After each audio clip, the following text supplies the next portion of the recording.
Hai, selamat datang kembali di channel Sinema Singkat, destinasi terbaik untuk alur cerita film yang pastinya dengan film-film yang menarik dan juga seru untuk ditonton.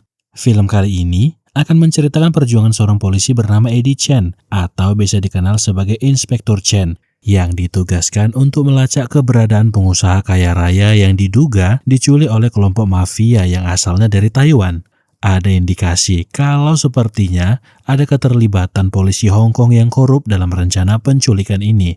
Bagaimana cara polisi Eddie Chen mengusut kasus ini? Dan apakah benar polisi Hong Kong ikut terlibat dalam rencana penculikan ini? Langsung saja, inilah dia, Crime Story.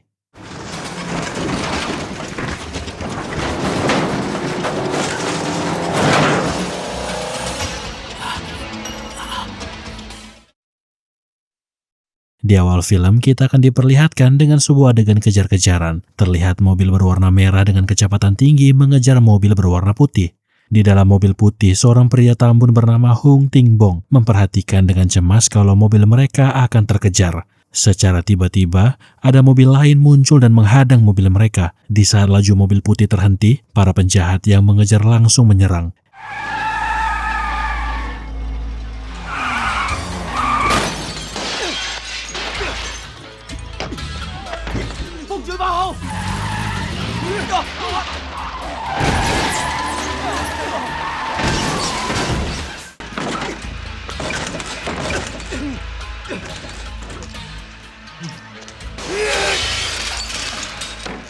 Eits, tapi tahan dulu semua asumsi kalian, karena peristiwa yang terjadi malam ini adalah sebuah gladi resik dari rencana penculikan yang akan mereka lakukan. Dan otak dari rencana ini ya pria bernama Hu Tingbong ini. Ya, benar, dalam beberapa hari ke depan, mereka akan mencuri seorang pengusaha kaya raya.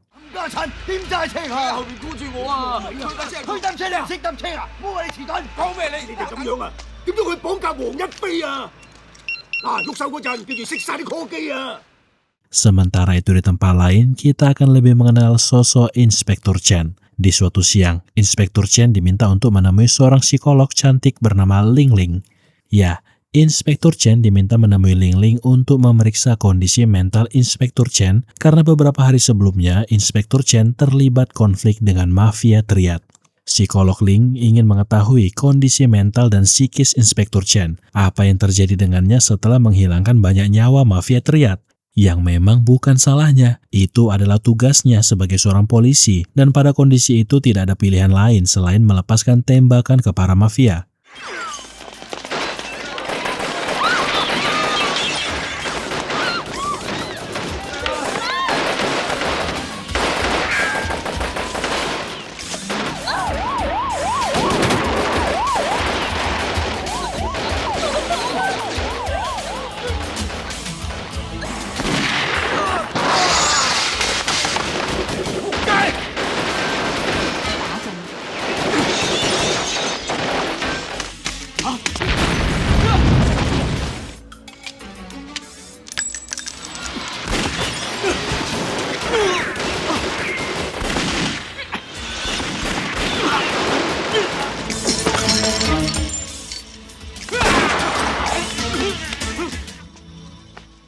Berdasarkan analisa singkat psikolog Ling, dia meminta supaya kepala polisi meliburkan Inspektur Chen untuk sementara waktu sampai kondisi mentalnya membaik.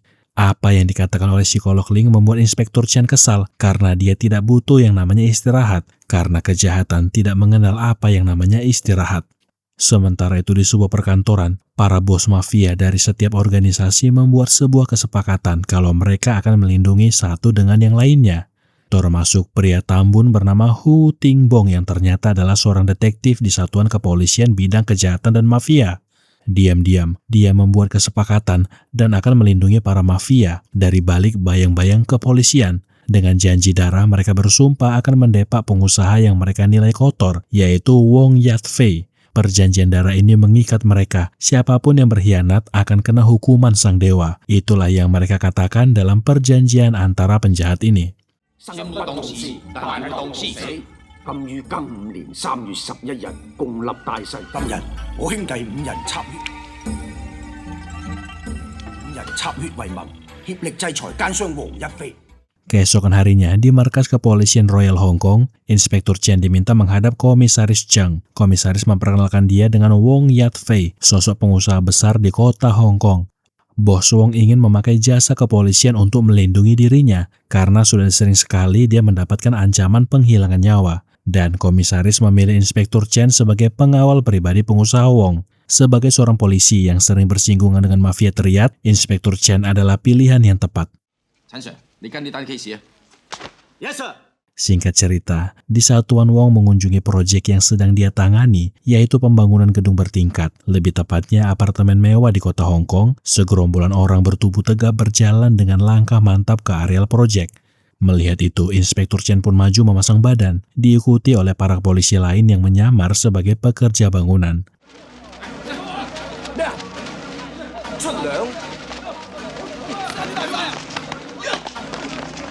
Tapi ternyata mereka bukanlah para penculik, melainkan para pekerja yang demo karena upah mereka belum dibayar. Melihat banyaknya para pekerja yang mau mendemo Tuan Wong, para kepolisian dengan pistol di tangan mereka mencoba menahan para pendemo. Ya, mencoba mengintimidasi mereka. Akan tetapi, Inspektur Chen segera menahan timnya supaya jangan melepaskan tembakan, karena mereka bukanlah para penculik. Akan tetapi, salah seorang dari pendemo yang sudah berusia lanjut menyiram Inspektur Chen dengan adonan semen. Namun, meskipun demikian, Inspektur Chen tidak kesal apalagi marah. Dia tahu betul dia ini seorang polisi. Tugasnya selain melindungi Tuan Wong adalah mengayomi masyarakat.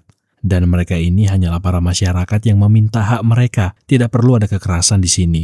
Polisi Chen pun menjelaskan kepada Tuan Wong kenapa mereka tidak menangkap para buruh yang menyerang mereka. Ya, karena peristiwa ini merupakan perselisihan hubungan industri. Tidak ada kaitan apapun dengan kejahatan yang terorganisir ataupun mafia teriak, sehingga Inspektur Chen membiarkan mereka menggelar aksi demo di halaman proyek konstruksi.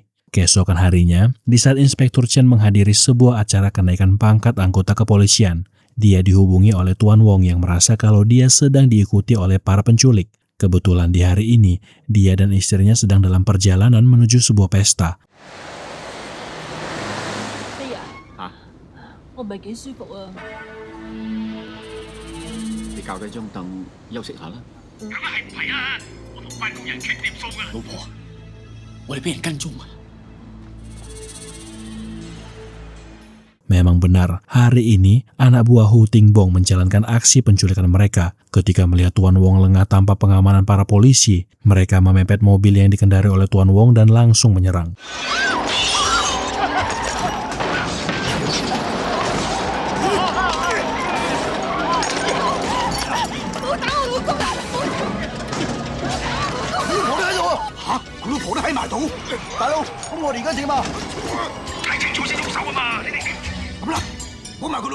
Inspektur Chen yang menerima telepon dari Tuan Wong segera memacu mobil menuju jalan tempat yang dikatakan oleh Tuan Wong. Memang saat dia berada di jalan tersebut, Inspektur Chen melihat mobil Tuan Wong yang diapit oleh beberapa mobil. Inspektur Chen menelepon saluran pengaduan kepolisian untuk melaporkan kalau sedang terjadi tindak aksi penculikan yang melibatkan seorang pengusaha. Namun, bukannya langsung mendapatkan tim yang bisa membantunya. Penerima laporan malah meminta nomor lencana Inspektur Chen. Melihat ada polisi yang terlibat dalam aksi penculikan mereka, Hu Tingbong menyuruh para anak buahnya menghadang mobil Inspektur Chen.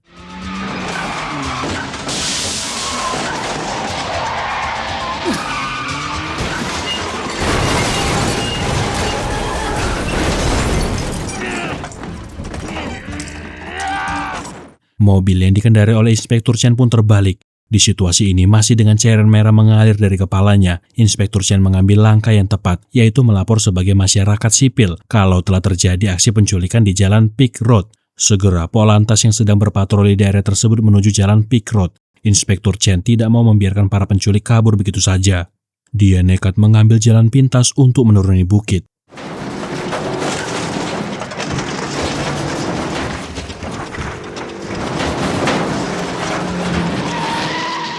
Hu Tingbong resah karena polisi Chen masih belum juga menyerah. Dia menyuruh anak buahnya untuk segera menyingkirkan para kepolisian. Karena kalau sampai mereka tertangkap, habislah sudah. Para anak buah bos Hu Tingbong tidak ragu dalam menghilangkan nyawa kepolisian.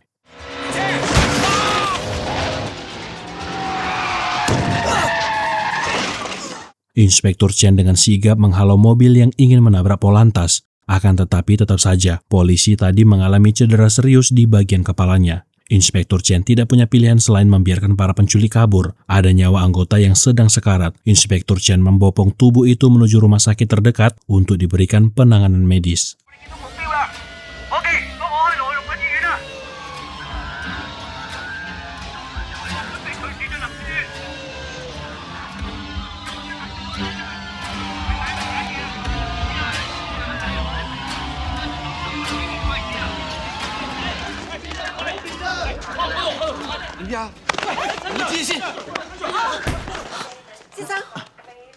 Sayangnya, nyawa polisi Chi Keng tidak bisa terselamatkan karena pendarahan di bagian kepalanya sangatlah fatal.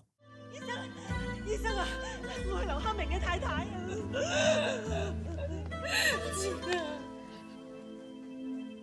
佢而家點啊？仲搶救緊，我哋會盡力㗎啦。 Di tempat lain, para penculik berkumpul di sebuah dermaga. Di tempat itu, mereka mencoba menyadarkan istri dari Tuan Wong, karena memang target mereka bukan Nyonya Wong. Kemudian, mobil milik Tuan Wong juga mereka tenggelamkan untuk menghilangkan barang bukti. Dan untuk Tuan Wong, mereka memindahkannya ke sebuah kapal tongkang. Sementara itu, Inspektur Chen mulai menjelaskan duduk perkara masalah penculikan pengusaha real estate Hong Kong, yaitu Wong Yat Fei dan juga istrinya. Dalam proses penculikan ini, ada 2 polantas yang ditabrak oleh mobil para penculik. Diketahui kalau para penculik melepaskan istri dari Wong, yaitu Nona Wong, di pinggir pantai Ap Lei Chau. Diketahui kalau para penculik menuntut bayaran uang tebusan dalam 3 hari ke depan. Uang tebusan yang diminta sebesar 60 juta atau senilai 1 triliun rupiah jika dikonversikan ke nilai sekarang. Setelah Inspektur Chen memaparkan kasus penculikan tersebut, Komisaris Cheng mengambil alih untuk mengarahkan para kepolisian di tempat ini untuk memasang penyadap di sekitar rumah Nyonya Wong. Tim operasi 1 dan 2 juga diarahkan untuk menyisir di seluruh area yang disinyalir sebagai lokasi persembunyian mafia di kota Hong Kong. 24小時監聽，嚴密留意匪徒嘅動向，有可能藏身嘅地點包括香港、九龍、新界、離島，大家明白未？ Di saat para kepolisian mulai membuat skema penangkapan mafia dan pencarian Tuan Wong, si tikus pengerat kepolisian yaitu Hu Tingbong dengan pedenya berjalan memasuki kantor kepolisian Royal Hong Kong. Orang ini punya nama yang harum di satuan kepolisian, banyak polisi yang menaruh rasa hormat terhadapnya. Itulah kenapa komisaris akan memasangkan Inspektur Chen dengan Hu Tingbong untuk mengusut kasus penculikan Tuan Wong. Wajah Hu Tingbong yang tadinya senyum-senyum berubah menjadi ketus ketika melihat sosok yang akan menjadi partnernya. Di saat yang bersamaanlah, ponsel miliknya berbunyi. Dia berbohong kalau mungkin ini berasal dari informan miliknya. Tapi nyatanya, telepon itu berasal dari anak buahnya yang membawa Tuan Wong di dalam kapal tongkang miliknya. Si anak buah ini menginformasikan kalau ada kepolisian air yang kebetulan sedang berpatroli.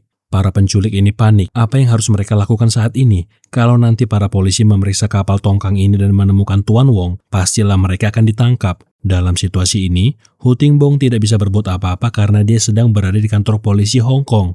Intinya, sebisa mungkin hindarilah para kepolisian air itu. Memang kalau dasarnya jahat, di situasi apapun kriminal ini punya jalan keluar yang jahat pula.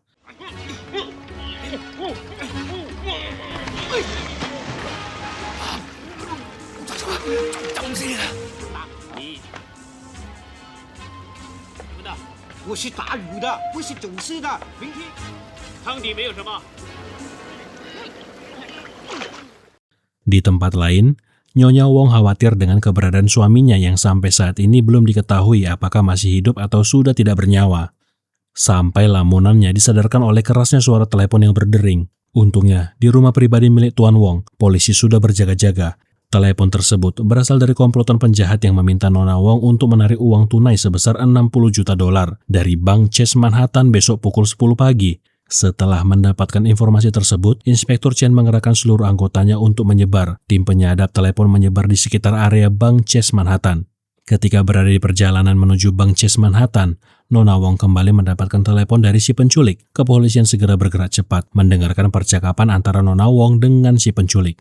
Disinilah fungsi si tikus pengerat Hu Tingbong. Dia sebelumnya menginformasikan kalau ada polisi di sekitar area Bank Chase Manhattan, sehingga mereka merubah rute transaksi ke cabang bank lain. Mendengar itu, Inspektur Chen pun mengerahkan seluruh timnya untuk pergi ke cabang yang dimaksudkan.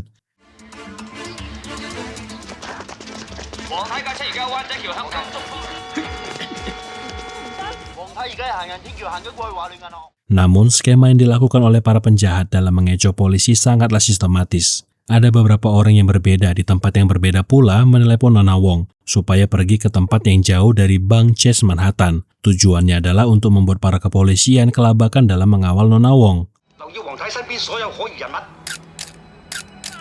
絕對唔可以驚動黃太㗎，你哋跟得太貼。冇情況啊！如果唔係，我唔敢答佢咯，有冇人見？唉，唔係全部褪啊！ Di tempat lain, Hu Tingbong mendapatkan informasi kalau salah satu penelepon berasal dari Taiwan. Akan tetapi dia memilih untuk tidak menginformasikan hal tersebut ke Komisaris Cheng.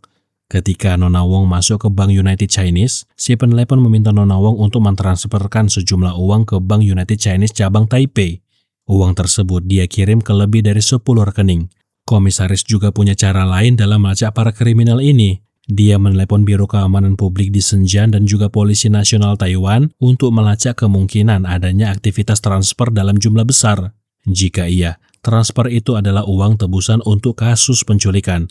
Namun, karena penculikan tidak terjadi di kota Taiwan, mereka tidak bisa membekukan akun tersebut. Tapi untungnya, Biro Keamanan Publik di Shenzhen berhasil melacak kalau nomor rekening di Taiwan itu terdaftar atas 4 orang yang berbeda. Mendengar informasi tersebut, komisaris memerintahkan supaya Inspektur Chen menghentikan proses transfer tersebut. Singkat cerita, Inspektur Chen memaksa masuk ke dalam bank untuk menghentikan proses transfer Nona Wong. Karena skema yang akan dilakukan oleh para penculik adalah ketika uang dengan jumlah 60 juta dolar itu mereka terima, suami Nona Wong dipastikan tidak akan selamat. Meskipun awalnya Nona Wong tidak menghiraukan pendapatan Inspektur Chen, tapi Inspektur Chen berhasil meyakinkan kalau si penjahat pasti akan menghilangkan nyawa suaminya. 黃太已經停止匯錢啦。隔你唔聽電話玩嘢。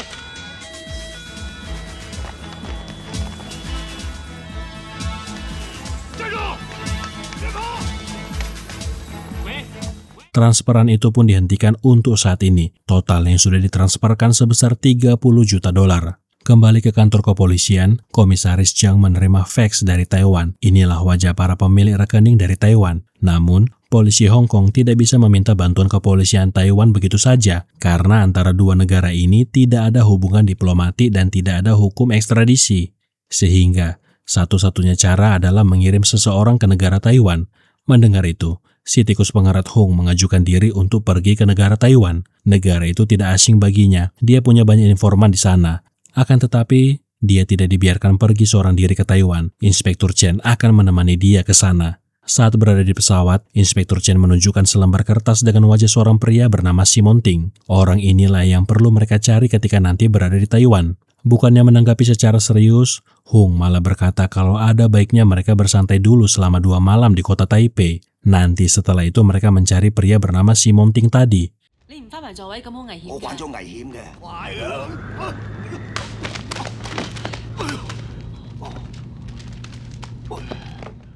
Begitu mereka mendarat di Bandar Udara Internasional Taoyuan, mereka disambut oleh Kapten Ko. Di saat ingin mengantarkan kedua polisi dari Hong Kong ini menuju penginapan, Kapten Ko mendapatkan informasi kalau ada sekumpulan orang dengan aktivitas mencurigakan di sebuah unit apartemen di kawasan Huasi Street. Dan menurut si informan, salah satu dari orang itu adalah Simon Ting. Dikarenakan kota ini bukan wilayah yurisdiksi mereka, mereka pun diantar ke hotel tempat mereka menginap. Sementara polisi kota Taipei segera menuju tempat akan dilangsungkannya transaksi. Begitu para polisi Taipei berambus pergi, Inspektur Chen menyetop taksi dan berangkat ke Huanxi tempat terjadinya transaksi. Kapten Ko memberikan arahan di seluruh kepolisian Taipei. Jangan sampai keberadaan mereka di tempat ini diketahui oleh para penjahat. Usahakan pergerakan mereka sangat senyap dalam proses penggerebekan ini. Proses perhitungan dilakukan di sebuah apartemen, tepatnya di lantai paling atas gedung ini. Lihatlah bagaimana banyaknya uang yang mereka terima dari Nona Wong. Simon Ting juga terlihat berada di sana, mengawasi setiap proses perhitungan uang.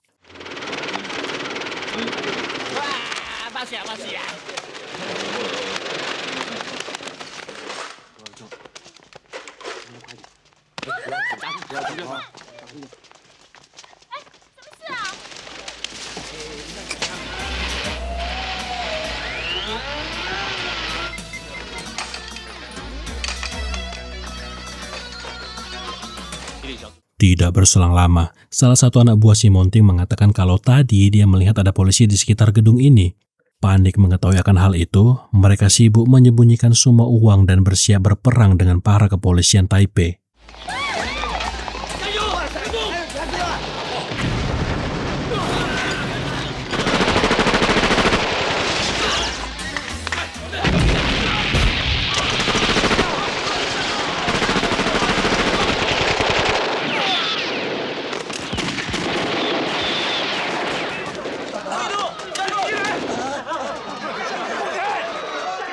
Melihat sosok Si Monting, Inspektur Chen mengejar dia naik ke atap gedung apartemen.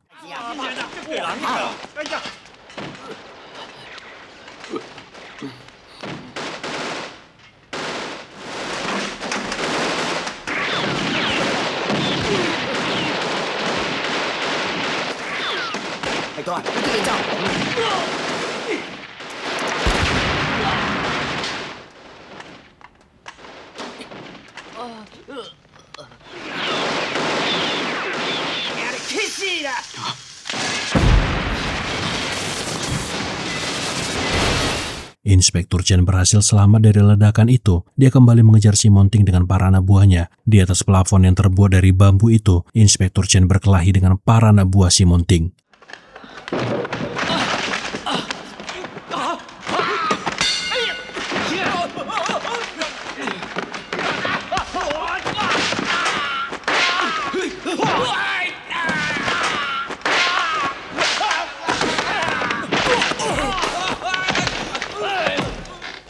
Di saat seperti inilah, si tikus pengerat Hung memainkan perannya dalam melindungi Si Monting, yang merupakan saudara dalam persekongkolannya. Inspektur Chen yang tidak mengetahui kalau si gendut sialan ini adalah bagian dari penjahat, meminta Hung untuk naik ke atas mengejar Si Monting. Di saat Inspektur Chen sedikit lagi akan berhasil menangkap Si Monting, Hung sialan kembali mengganggu proses penangkapan dari Inspektur Chen. Tidak berselang lama, kepolisian Taipei pun tiba. Panik kalau dia akan tertangkap, Si Monting meminta bantuan Hung untuk menyelamatkan dirinya. 如果你找工作，就不会这样子。不急嘛，看看钻石地步啊！快想办法，不然你也跑不掉。你在想嘛？不帮我，我请走出来。 Nah, disinilah Inspektur Chen mulai mengetahui kalau Hung ada kong kali kong dengan Si Monting dan sengaja menghilangkan nyawa Si Monting. 差啲俾佢拉埋落去添啊！喂，你们两个给我下来！ Kepolisian Taipei geram karena kedua orang ini mengganggu proses penangkapan Si Monting. Bahkan Inspektur Chen dituduh sebagai seorang polisi Hong Kong yang korup dan kini diminta untuk membuat pernyataan tertulis kalau dia bertanggung jawab atas peristiwa kematian tersangka. Mereka berdua diinterogasi secara terpisah. Hung, si polisi korup, memberikan kesaksian yang menyudutkan Inspektur Chen, sementara Inspektur Chen sama sekali tidak mau membuka mulutnya. Apa alasan mereka terlibat dalam proses penangkapan Si Monting? Karena kini isi kepalanya penuh dengan pertanyaan, apakah si gendut Hung terlibat dalam skema penculikan Tuan Wong? 真对不起，是我们错了。你犯了我们的法律，要写切结书。不是，你们香港人都败类啊，换了我。香港有外警察，台湾也有。 Singkat cerita, polisi Taipei menuntut mereka untuk membuat surat pernyataan atas ketidakkooperatifan kedua polisi ini. Komisaris Zhang pun mulai mengetahui kalau kedua anak buahnya terlibat selisih dengan polisi Taipei. Namun, oleh bantuan temannya, mereka berhasil dilepaskan. Tapi kasus ini tidak berhenti sampai di sini saja. Dia segera memerintahkan polisi Hong Kong untuk mencari petunjuk dari kantor Si Monting yang berada di Hong Kong. Ketika Inspektur Chen kembali ke Hong Kong, dia menyempatkan mengunjungi rekan polantas yang tempo hari mengalami kecelakaan. Inspektur Chen merasa punya hutang moral ketika melihat kondisi polisi tersebut dan anaknya yang masih kecil. Pikirannya dipenuhi rasa curiga akan keterlibatan polisi Hung dalam penculikan Tuan Wong. Dia mulai mencari setiap data keterlibatan dan beberapa kasus yang sebelumnya ditangani oleh polisi Hung. Namun, polisi gendut Hung punya banyak kaki tangan termasuk orang yang bisa membantunya dalam menghilangkan berkas data dirinya. 你將我啲資料洗晒佢，一個字都唔好留低。係喎，我都唔知啊。咁嘅？咦，個電腦做咩啊？冇埋添。唉，你成日都壞嘅。 Untungnya, dia sempat mengingat beberapa file, kemudian dia hafalkan dan dia tulis di telapak tangannya. Dengan bantuan teman dekatnya, Inspektur Chen meminta temannya itu untuk mencari siapa itu Euroboy. Sementara itu di tempat lain, Hung kembali bertemu dengan para penculik untuk membahas masalah yang kini terjadi. Situasi kali ini semakin sulit untuk mereka, karena kini posisi Tuan Wong berada di tengah laut dan tidak tahu di mana. Yang tahu posisi Tuan Wong disekap adalah Si Monting yang kini sudah tidak bernyawa. Polisi Hung berbohong kalau yang menghilangkan nyawa Si Monting adalah Inspektur Chen. Hal ini dikonfirmasi oleh para kepolisian yang sebelumnya mencari petunjuk di kantor Si Monting. Ya, mereka menemukan sebuah foto kapal samudra. Menurut Biro Intelijen Kriminal, foto ini adalah petunjuk penting karena memang saat ini para penculik menyekap Tuan Wong di tengah lautan. 起身啦！ Penyidikan Inspektur Chen sampailah di sebuah klub malam. Di sana dia bertemu dengan seorang wanita bernama Gaga. Diketahui kalau wanita ini punya hubungan dengan Hung. Tujuan inspektur adalah untuk menanyakan apakah dia kenal dengan Hung. Kalau memang iya, apakah tempat ini miliknya atau dialah polisi yang memberikan izin tempat ini. Melihat ada kepolisian yang melakukan inspeksi mendadak, wanita bernama Amy menelepon polisi Hung, memberitahukan kalau ada polisi yang menginterogasi Gaga. Inspektur Chen memperlihatkan foto si Munting. Apakah dia pernah melihat pria di foto ini sebelumnya? Dari balik jendela, polisi Hung mengawasi setiap pergerakan Inspektur Chen. Dia meminta salah satu dari wanita klub ini untuk mengelabui Inspektur Chen. Dan di saat ada kesempatan, dia tarik wanita bernama Gaga itu. Dan ia melakukan kong-kali-kong dengan Gaga. Dia memohon supaya Gaga jangan membuka mulutnya ataupun membuka identitas asli dirinya. Meskipun awalnya Gaga menolak, tapi ketika diberikan 1 unit hunian mewah atas nama dirinya, Gaga langsung lemah dan mengikuti apa yang dikatakan oleh polisi Hung. Pada akhirnya, Inspektur Chen tidak mendapatkan informasi apapun di sana. Bahkan dia malah dipermainkan oleh para kaki tangan Hung.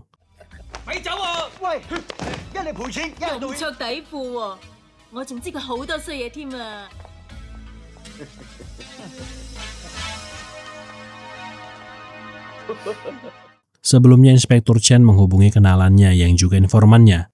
Dia mendapatkan informasi tentang keterlibatan seorang pria yang diketahui bernama Euroboy. Diketahui kalau besok orang ini ada di stasiun kereta jika inspektur ingin menangkap dia. Singkat cerita, keesokan harinya, tim yang dikepalai oleh Inspektur Chen pun memulai aksi penangkapan Euroboy. Proses penangkapan pria ini cukup alot, bahkan sampai ketika berada di kantor polisi pun, pria bernama Euroboy ini tetap tidak kooperatif.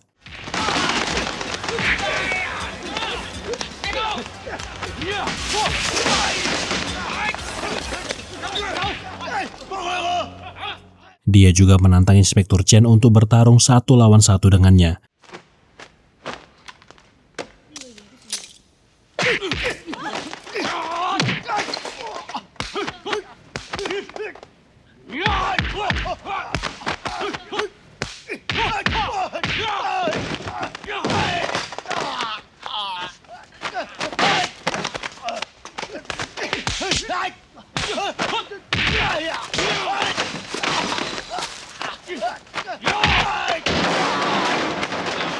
Sampai pada akhirnya, kesombongan pria ini pun runtuh di tangan Inspektur Chen. Tidak berselang lama, si gendut Hung tiba di kantor kepolisian. Dia berkata kalau Euroboy adalah informannya. Kenapa dia malah ditahan? Dengan gamblang, Inspektur Chen berkata kalau dia mencurigai orang ini terlibat dalam proses penculikan Tuan Wong. Si gendut Hung berpura-pura menekan pria bernama Euroboy ini secara ringan tangan. Dia menginterogasi pria ini dan menanyakan apakah benar dia terlibat. Padahal sebenarnya dia ada maksud lain, yaitu berniat ingin membuat Euroboy terluka, kemudian dipindahkan ke ruangan medis supaya Inspektur Chen tidak lagi menginterogasi dirinya. Inspektur Chen kembali berdebat dengan Hung. Tata mata Inspektur Chen sangatlah kesal, karena orang ini berniat melukai saksi. Kecurigaannya semakin kuat terhadap Hung, sampai akhirnya mereka dipisahkan oleh komisaris.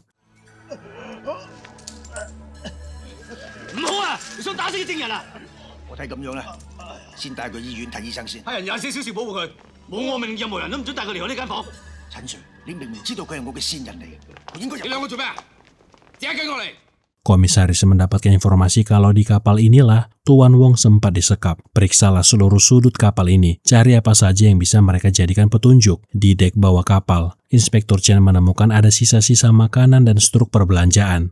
Di saat Inspektur Chen mencari petunjuk, dia mendengar suara pintu dibuka. Ketika memandang ke bawah, Hung masuk ke dalam kapal. Matanya liar mencari apa saja yang bisa dia singkirkan dalam pencarian barang bukti. Sesuatu pun terbersit di pikiran Inspektur Chen. Dia menggores sebuah pesan yang nantinya membuat Hung khawatir dengan isi pesan tersebut. Cara ini dia lakukan untuk membuktikan apakah benar kecurigaannya terhadap Hung benar. Pada akhirnya, kecurigaan Inspektur Chen pun benar. Orang ini adalah polisi korup dan wajah kebobrokan polisi Hong Kong. Dengan pistol di pinggangnya, Inspektur Chen mengancam Hung supaya jangan bertindak konyol. Wajah Inspektur Chen sangat marah ketika mengetahui kalau sosok kepolisian sendirilah yang malah menjadi otak dalam penculikan Tuan Wong.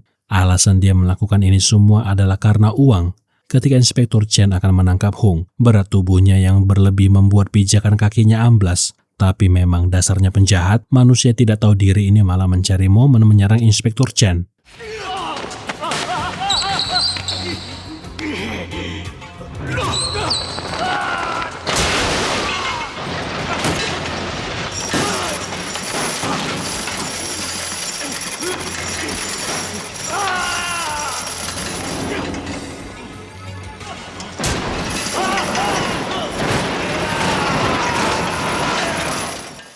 Ketika Inspektur Chen tidak sadarkan diri, si gendut korup ini memanfaatkan situasi. Dia memfitnah Inspektur Chen kalau Inspektur Chen jadi gila dan menyerang dirinya. Ketika tersadar, Inspektur Chen sudah berada di dalam inti badan kapal. Dia mencari jalan keluar dari kapal ini, sampai pada akhirnya, meskipun nyawa menjadi taruhannya.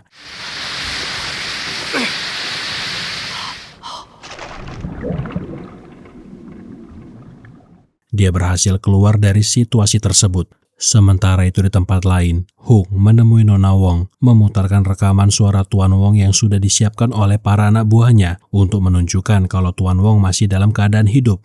Dengan lidah beracunnya, dia mencoba meyakinkan Nona Wong untuk mentransferkan sisa penebusan. Kembali ke Inspektur Chen, dia masih berusaha meyakinkan komisaris kalau Hung itu adalah komplotan penjahat. Memang untuk saat ini, dia tidak bisa membuktikan apapun.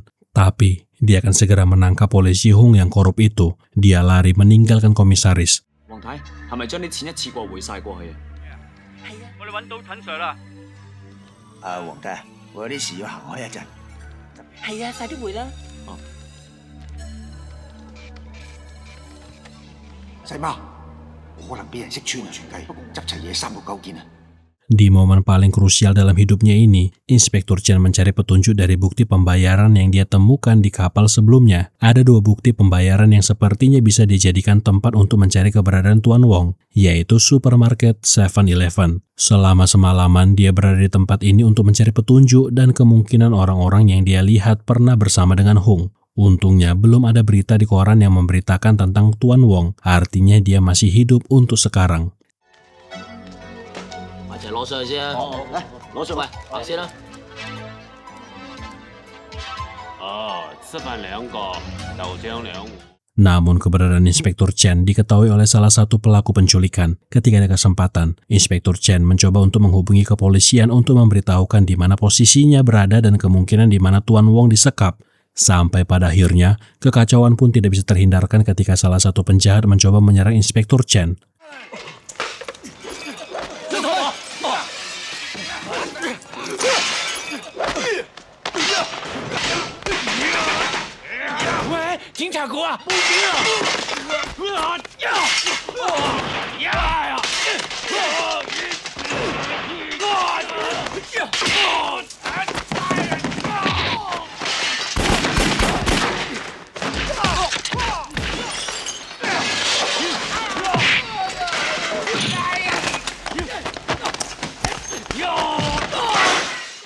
Ketika mendengar keributan di lantai bawah, si polisi korup Hung yang berada di lantai atas pun diikut menyerang Inspektur Chen tanpa menghiraukan kalau ada gas yang bocor di tempat itu.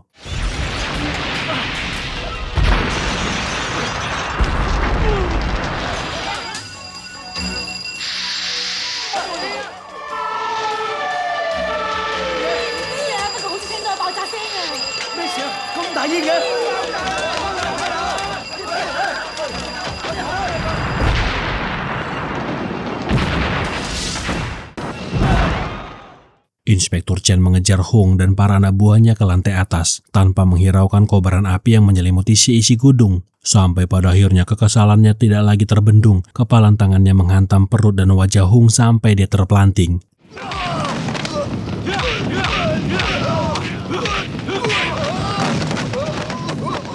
Di saat dia terpojok, polisi korup Hung berkata kalau ini semua dia lakukan untuk bertahan hidup. Ya, lagi-lagi, uang adalah alasan dia melakukan kejahatan ini.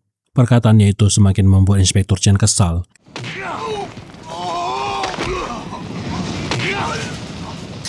Inspektur Chen memborgol tangan Hung, biarlah polisi dan pengadilan yang akan berkuasa atasnya. Namun di saat menggiring Hung, pandangan Inspektur Chen terfokus ke seorang anak yang terjebak di bangunan apartemen. Jiwa seorang polisi yang mengayomi masyarakat pun muncul. Tangan Hung dia borgol ke pipa supaya tidak bisa kabur, sementara dia pergi menyelamatkan si bocah.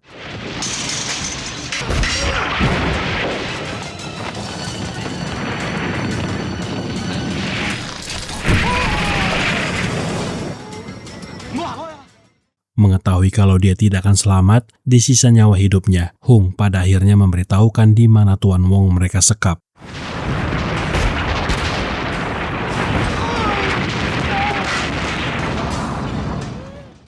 Setelah dia berhasil selamat dari kebakaran hebat ini, Inspektur Chen memberitahukan kepolisian di mana Tuan Wong disekap. Pada akhirnya Tuan Wong pun berhasil diselamatkan dan kondisinya pun sehat sempurna.